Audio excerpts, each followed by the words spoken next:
నమస్తే అనురాధరావు బాలలకు సంఘం ప్రెసిడెంట్. వరుస సంఘటనలు చూస్తే అసలు తల్లి ఎందుకు ఈ విధంగా ప్రవర్తించాల్సొస్తుంది? అంటే నవమాసాలు మోసి పెంచిన బిడ్డనే ఈ విధంగా చంపుకునే పరిస్థితికి తల్లి ఎందుకు వచ్చింది అన్న కోణంలో చూస్తే అసలు ఆమె ఎదుర్కొంటున్న సమస్యలేంటి?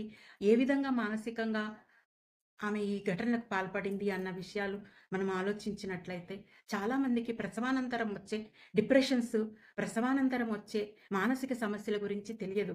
ఈ విధంగా వాళ్ళు బిహేవ్ చేయటానికి కారణాలు అప్పుడే వస్తాయి.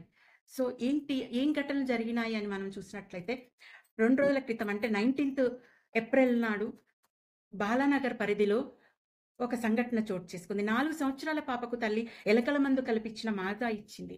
ఆ అమ్మాయి అది తాగి చనిపోయింది. తను కూడా తీసుకుంది. నేను కూడా ఎందుకు బతకాలి? నా హెల్త్ ప్రాబ్లమ్ నాకుంది అనేసి ఆమె కూడా తాగింది. కానీ ఆమె ట్రీట్‌మెంట్ పొందుతుంది. ఆ పాపనేమో తట్టుకోలేకపోయింది. ఆ మందుతోటే చనిపోయింది. 17థ్ ఏప్రిల్‌లో మనకు చాలా దారుణమైన ఘటన చోటు చేసుకుంది గాజుల రామారం ఏరియాలో. ఇద్దరు పిల్లలను తను గొడ్డలితో నరికి అంటే కొబ్బరికాయలు కొట్టే కత్తితో వాళ్ళని నరికి తను మేడపై నుంచి దూకి ఆత్మహత్య చేసుకుంది. సూసైడ్ నోట్‌లో రాసింది. నా నా ఇద్దరు పిల్లలకి కంటి ప్రాబ్లమ్ ఉంది. నాకు మానసిక ఇబ్బందులున్నాయి. హస్బెండ్‌కి ఎన్ని సార్లు చెప్పినా పట్టించుకోవడం లేదు. నర్వ్ ప్రాబ్లమ్ ఉంది నాకు అనేసి హస్బెండ్‌కి చెప్తే తను మీ ముగ్గురు కలిసి ఎక్కడైనా చావండి అని చెప్పేసి అన్నాడు అని చెప్పి సూసైడ్ నోట్‌లో రాసింది తను. అంటే ఎంత వేదనకు గురై ఉంటుంది ఆమె. ఎంత మానసిక ఒత్తిడికి గురై ఉంటుంది. అసలు హస్బెండ్ కట్టుకున్న వాడే చూసుకోకపోతే ఇంకెక్కడికెళ్తుంది?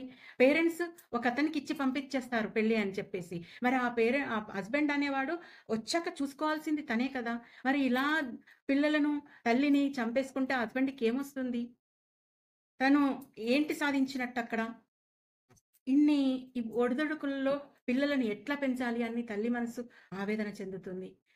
అయితే మనకు అంతకుముందు జరిగిన సంఘటన చూసుకుంటే మార్చ్ 27న జరిగింది ఈ సంఘటన. ముగ్గురు పిల్లలకు ఊపిరాడకుండగా చేసి చంపేసింది తల్లి. కారణం తను ప్రేమించిన వ్యక్తితో వెళ్ళిపోవాలని. మరి ఆ పిల్లలు పుట్టకముందే ప్రేమించిన అతనితో వెళ్ళిపోవచ్చు. పిల్లలను చంపేసే హక్కు తల్లిదండ్రులకు ఎక్కడి నుంచొచ్చింది? అసలు పిల్లలను చంపొచ్చా? ఒక్కసారి పిల్లలు భూమి మీదకొచ్చారు అంటే అది వాళ్ళ రైట్. బతకడం అన్నది వాళ్ళ రైట్. చంపేసే అధికారము తల్లిదండ్రులకు లేదు, సమాజానికి లేదు, ఎవ్వరికీ లేదు. జీవించే హక్కు మాత్రమే ఉంది వాళ్ళకు. మరి ఇది ఎంతమంది తల్లిదండ్రులకు తెలుసు? ఎంతమంది తల్లులకు ఈ విషయం తెలుసు? ఎంతమంది తండ్రులకు ఈ విషయం తెలుసు? మరి లాస్ట్ మంత్ మార్చ్‌లో చూసుకున్నట్లయితే నలుగురు సూసైడ్ చేసుకున్నారు. ఫస్ట్ పిల్లలిద్దరిని చంపేసి, తర్వాత వైఫ్ అండ్ హస్బెండ్ గూడా సూసైడ్ చేసుకున్నారు. కారణం ఆర్థిక సమస్యలు. మీ ఆర్థిక సమస్యలకు పిల్లలు ఏ విధంగా బాధ్యులయ్యారు? మీకు ఆర్థిక సమస్యలుంటే పిల్లలను కనకండి ఫస్టు. ప్లాన్ చేసుకోండి. పిల్లలు కనే ముందే కపుల్స్ ప్లాన్ చేసుకోండి. మేము పిల్లలను పెంచగలుగుతామా? సరైన పద్ధతిలో పెంచగలుగుతామా? వాళ్ళకి అన్ని సౌకర్యాలు ఇవ్వగలుగుతామా? అన్నది మీరు ఫస్ట్ ఆలోచించుకున్న తర్వాత పిల్లలకెళ్ళండి. పిల్లలు పుట్టిన తర్వాత వాళ్ళ పైన చెయ్యేసే అధికారం ఏ తల్లిదండ్రికి లేదు. ఖచ్చితంగా వాళ్ళను మంచి పౌరులుగా తీర్చిదిద్దాల్సిన బాధ్యత పేరెంట్స్ పై ఉంటుంది. పిల్లలను చంపే హక్కు ఎవ్వరికీ లేదు. ఈ మానసిక సమస్యలుంటే డాక్టర్‌లను సంప్రదించండి. పెళ్లి చేసుకోగానే మీరు ఫస్ట్ ప్లాన్ జేసుకోండి. ఆర్థికంగా మేము నిలబడ్డాక పిల్లలకు వెళ్ళాలా? మేము మానసికంగా సన్నద్ధులమా?